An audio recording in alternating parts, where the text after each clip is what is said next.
കുട്ടികളെ എല്ലാവർക്കും പ്രിയങ്ക ട്യൂട്ടോറിയൽസിലേക്ക് സ്വാഗതം.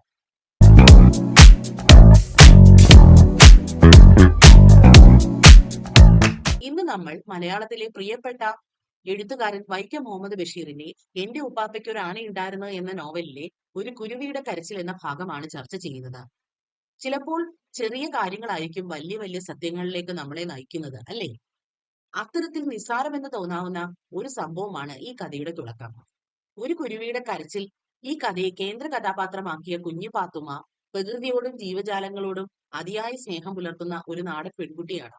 അവൾക്ക് ആരോടും വെറുപ്പില്ല, എല്ലാവരോടും സ്നേഹം മാത്രം.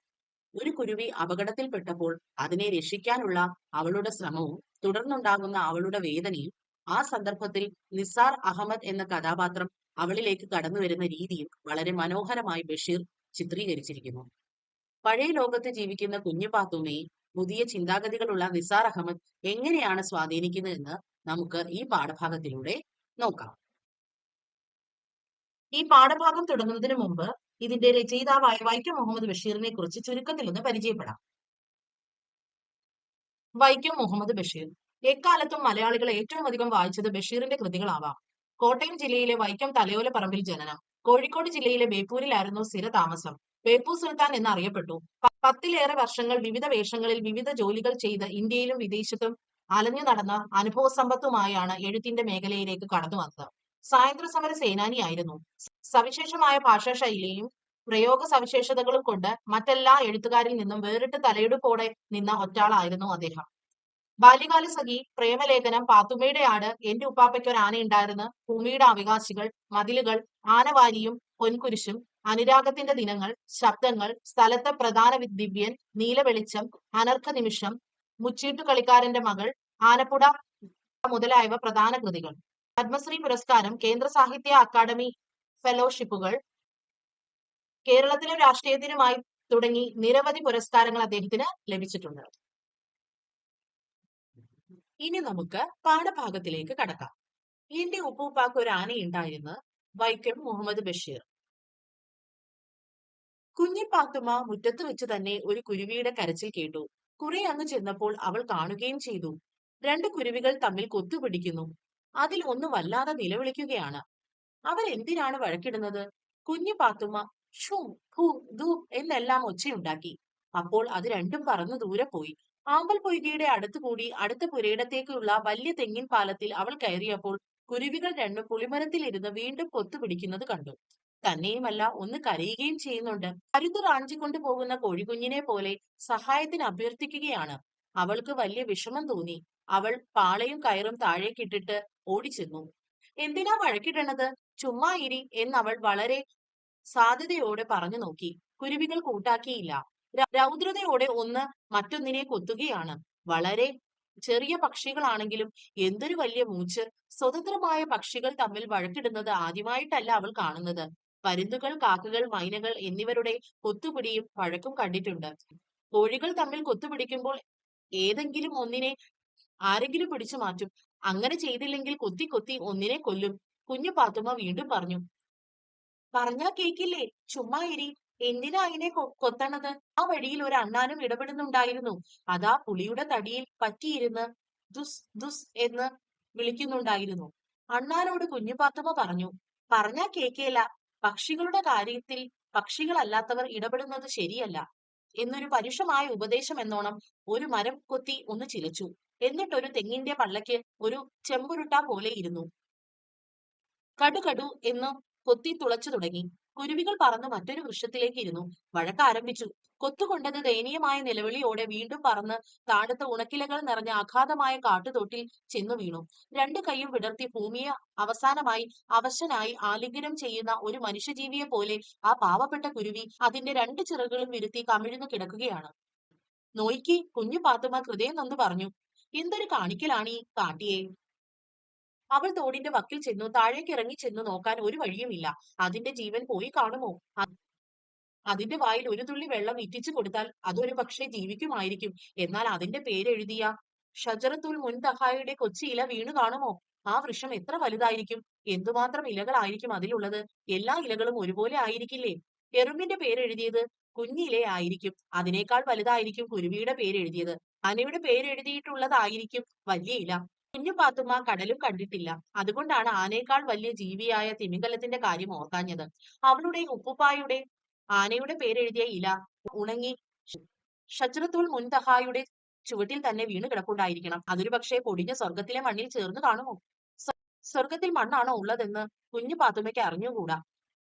അവൾ തോട്ടിന്റെ വക്കിലൂടെ പാണൽ ചെടിയിൽ പിടിച്ചുകൊണ്ട് പതുക്കെ താഴേക്ക് ഇറങ്ങാൻ ഭാവിച്ചതും ചവിട്ടിയിരുന്ന കട്ടയും പിടിച്ചിരുന്ന പാണലും എല്ലാം കൂടി കറുകു പൊതിയോന് അവൾ മറിഞ്ഞു താഴേക്കു വീണതും ഒരുമിച്ചായിരുന്നു.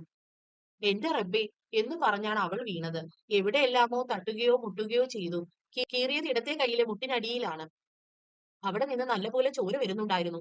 അതൊന്നും അപ്പോൾ അവൾ അറിഞ്ഞില്ല. അവൾക്ക് പുകച്ചിലും ദാഹവും വിഷമവും വീണപടി അവൾ ആ കുരുവിയെ എടുത്തു. അവൾ എണ്ണിറ്റിരുന്നു. അതിന്റെ ജീവൻ പോയി കഴിഞ്ഞു എന്ന് അവൾക്ക് തോന്നി. അതിന് ശകലം വെള്ളം കൊടുത്തു നോക്കിയാലോ? അപ്പോൾ അവൾ ചോര ഒലിക്കുന്നത് കണ്ടു. നീ കാരണം കൈയെല്ലാം കീറിപ്പോയി എന്ന് പറഞ്ഞ് ഇടത് കൈയുടെ വിരലുകൾ കൊണ്ട് അതിന്റെ ചുണ്ടുകൾ പതുക്കെ പിളർത്തി. വലത് കൈയുടെ ചൂണ്ടുവിരൽ ഒരു തുള്ളി ചോര എടുത്ത് അതിന്റെ വായിൽ ഇറ്റിച്ചു കൊടുത്തു. എന്നിട്ട് അതിന്റെ ചിറകുകൾ ചെരിക്കി വെച്ചു.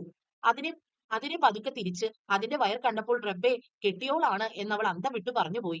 ലേശം ചുമപ്പുള്ള കഞ്ഞിപ്പാട മാതിരിയാണ് അതിന്റെ വയറ്റിലെ തൊലി. കൂടകളുടെ ഇടയിലൂടെ വ്യക്തമായ രണ്ട് ചെറിയ മുട്ടകൾ അവൾ കണ്ടു. ബാപ്പ ഉമ്മായെ കഴുത്തിന്നും പിടിച്ചു ഞെക്കി കൊല്ലാൻ പോയ പോലെ അവൾ ചോദിച്ചു. കെട്ടിയ കുരുവി എന്തിനാ കെട്ടിയോള് കുരുവിന് കൊത്തിക്കെല്ലാം പോയത്? അപ്പോഴും അതിന്റെ ജീവൻ പോയിട്ടില്ല എന്ന് അവൾക്ക് മനസ്സിലായി. അതിന്റെ കണ്ണുകൾ തുറന്നു തന്നെ ഇരിക്കുന്നു. കണ്ണുകളിലൂടെ അതിന്റെ ജീവനെ അവൾ കണ്ടു. അവൾ അവസാനം എണ്ണിച്ചു. അപ്പോൾ മുകളിൽ തോടിന്റെ വക്കത്ത് ഒരു ചെറുപ്പക്കാരൻ നിൽക്കുന്നത് അവൾ കണ്ടില്ല. കരയ്ക്ക് കയറാൻ മാർഗം കാണാതെ അവൾ പരിഭ്രമിച്ചു. തോട്ടിലൂടെ ഒരു കാൽ നാഴിക നടന്നാൽ പാടത്ത് ചെന്ന് ഇറങ്ങാം. അങ്ങനെ വരുന്നത് ശരിയല്ല. നാട്ടുവഴിയെ വരേണ്ടി വരും. എന്താ വഴി? അങ്ങനെ നിൽക്കുമ്പോഴാണ് അവൾ ശബ്ദം കേട്ടത്. അവൾ പേടിച്ചില്ല. പുകഞ്ഞുപോയി. അപരിചിതമായ ഒരാണിന്റെ ചോദ്യം. കുരുവിക്ക് ജീവനുണ്ടോ? ആരിത്? അവൾ മിണ്ടിയില്ല. കേട്ടില്ലെന്ന് വിചാരിച്ചോട്ടെ. എന്തൊരു പൊക്കണം കേടാണ്. അവൾ മുഖം കുരിച്ചു നിലത്ത് നോക്കിക്കൊണ്ട് നിന്നു. കരിയിലകളിൽ വീണു കിടക്കുന്ന അവളുടെ ചോരയുടെ ചുറ്റും ഒരു 100 എറുമ്പുകൾ കൂട്ടിയിട്ടുണ്ട്. ചോര കുടിക്കുകയാണ്. കരയ്ക്ക് കയറുവാൻ വയ്യേ? വീണ്ടും മുകളിൽ നിന്നൊരു ശബ്ദം. കരയ്ക്ക് കയറാൻ വിഷമമുണ്ട്. എന്നാലും എന്താ പറയുക? അവൾ സത്യം ചെയ്തു. വിഷമമാണോ? ഹതേ, അങ്ങനെ പറഞ്ഞത് ശരിയാണോ?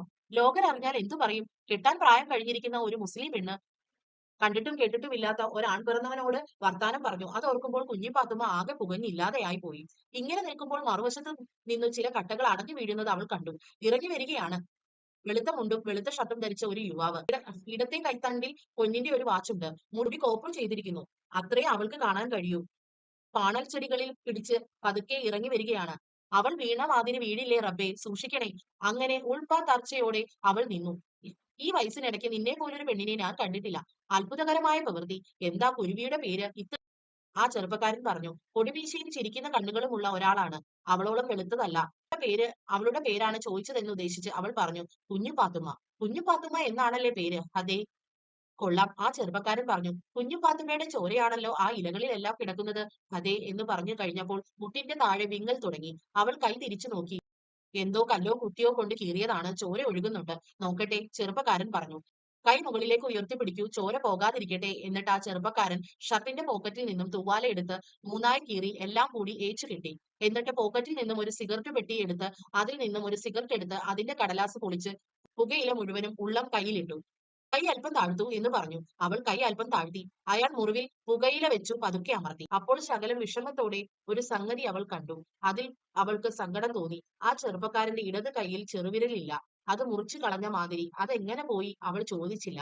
അയാൾ ചോദിച്ചു, നീറ്റലുണ്ടോ? ഇല്ല, തീരെ തീരെ. ഉമ്മിണീശ. സാരമില്ല, കൈ നനയ്ക്കരുത്. രണ്ടു മൂന്ന് ദിവസം കഴിയുമ്പോൾ മുറിവ് കരിഞ്ഞിരിക്കും എന്ന് പറഞ്ഞ് ആ ചെറുപ്പക്കാരൻ തിരിഞ്ഞു കെട്ടി. അതിനുശേഷം ഒരു സിഗരറ്റ് കത്തിച്ചു വലിച്ചുകൊണ്ട് ചോദിച്ചു, ചിരിച്ചുകൊണ്ടാണ്, കുഞ്ഞു പാത്തുമ്മ മുകളിലേക്ക് എങ്ങനെ കയറും? കുഞ്ഞു പാത്തുമ്മ വഴിയൊന്നും കണ്ടില്ല. എങ്കിലും അവൾക്ക് പരിഭ്രമമോ പേടിയോ ഒന്നും തോന്നിയില്ല. നല്ല കുളിരുള്ളപ്പോൾ തീയുടെ അടുത്ത് നിൽക്കുന്നത് പോലെ എന്തോ അങ്ങനെയാണ് അവൾക്ക് തോന്നിയത്. കുരുവിയെ കാണട്ടെ. അവൾ കൈ തുറന്നു. കുരുവി നന്ദിയോ സ്നേഹമോ എന്തോ പ്രകടിപ്പിക്കുന്ന ഒരു ചെറു ശബ്ദത്തോടെ മുകളിലേക്ക് പറന്നുപോയി. കുഞ്ഞു പാത്തുമ്മയ്ക്ക് പറക്കാൻ കഴിയുമോ? ഇല്ല. എന്നാൽ നമുക്ക് ചിറകുണ്ടാക്കാം എന്ന് പറഞ്ഞുകൊണ്ട് ആ ചെറുപ്പക്കാരൻ കുഞ്ഞു പാത്തുമ്മയുടെ വലം കൈ പിടിച്ചുകൊണ്ട് മാടിൽ കൂടി കയറി. ഭയപ്പെടേണ്ട, പോന്നുള്ളൂ എന്നെല്ലാം ഇടയ്ക്ക് പറയുന്നുണ്ടായിരുന്നു. ഇത്രയ്ക്ക് വിഷമമില്ലാതെ എങ്ങനെ കയറാൻ കഴിഞ്ഞു എന്ന് അവൾക്ക് അറിഞ്ഞൂടാ. ഒരു പ്രകാരത്തിൽ അത്ഭുതമാണ്. അവർ മുകളിൽ ചെന്നപ്പോൾ അയാൾ എന്നാൽ ഇനി കുഞ്ഞിപ്പാത്തുമ്മ പോയിക്കൊള്ളൂ എന്ന് പറഞ്ഞിട്ട് ചിരിച്ചുകൊണ്ട് തോട്ടിലേക്ക് പതുക്കെ ചാടി ഓടി ഇറങ്ങി മറഞ്ഞു. കുഞ്ഞിപ്പാത്തുമ്മ പിന്നീട് പോകുന്നത് കിനാവിൽ എന്ന മാതിരിയാണ്. അവളുടെ ഓരോ അണുവും സുഖകരമായ വെളിച്ചത്തോടെ പ്രകാശിക്കുന്നതായി അവൾക്ക് തോന്നി. ഉള്ളു നിറയെ സന്തോഷവും. ഇതാണ് ഈ പാഠഭാഗം. ഇനി ഈ പാഠഭാഗത്തിലെ പ്രധാന പാഠ അപഗ്രഥനവും പ്രധാന ആശയങ്ങളും എന്തൊക്കെയാണെന്ന് നോക്കാം. നോവലിലെ ഒരു കുരുവിയുടെ കരച്ചിൽ എന്ന അധ്യായത്തിലെ ആദ്യ ഭാഗമാണ് പാഠഭാഗമായി ചേർത്തിട്ടുള്ളത്.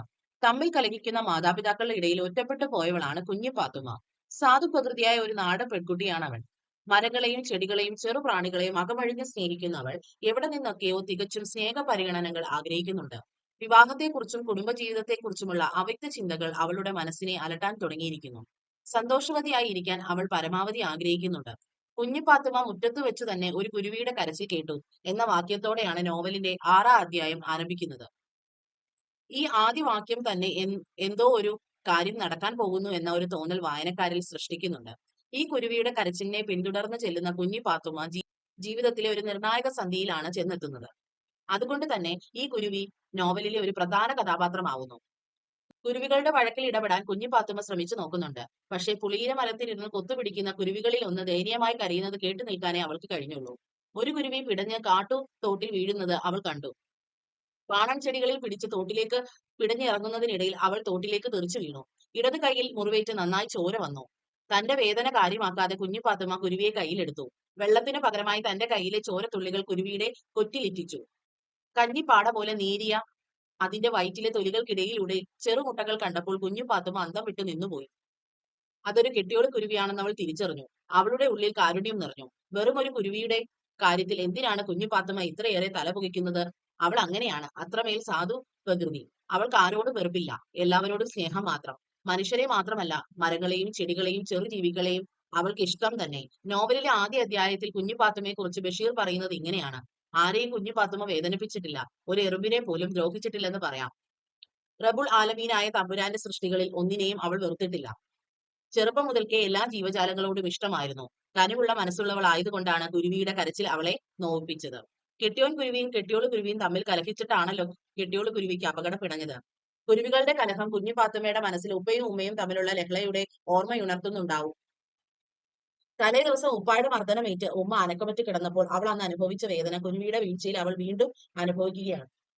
കുരുവിയെ രക്ഷപ്പെടുത്തിയെങ്കിലും കുഞ്ഞിപ്പാത്തുമ്മയ്ക്ക് തോട്ടിൽ നിന്ന് മേലോട്ട് കയറാൻ പറ്റുന്നില്ല. വഴി കാണാതെ ഉഴരുന്ന അവളെ തുണയ്ക്കായി എത്തുന്നത് നിസാർ അഹമ്മദ്. കരിയിലകൾ വീണ് തുറന്നു കിടക്കുന്ന തോട്ടിൽ നിന്ന് നിസാർ അഹമ്മദ് കുഞ്ഞുപാത്തുമ്മയെ കൈപിടിച്ച് മേലോട്ട് കയറ്റുകയാണ്. ഇതൊരു സൂചനയാണ്. കുഞ്ഞുപാത്തുമ്മ ജീർണിച്ച പഴഞ്ചൻ ലോകത്ത് നിന്നും പുതിയ ജീവിതത്തിന്റെ വെളിച്ചമുള്ള ലോകത്തേക്ക് നിസാർ പിടിച്ചുയർത്താൻ പോകുകയാണെന്ന ഭാവിയെക്കുറിച്ചുള്ള സൂചന.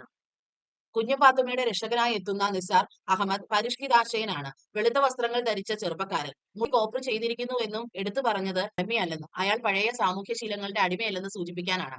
നിസാർ അഹമ്മദിന്റെ വ്യക്തിത്വത്തിലെ ചില പുതുമകളാണ് കുഞ്ഞിപ്പാത്തുമ്മയെ ആകർഷിച്ചത്. രൂപത്തിലും ഭാവത്തിലും അവൾക്ക് പരിചയമുള്ള മറ്റാളുകളിൽ നിന്ന് വ്യത്യസ്തൻ.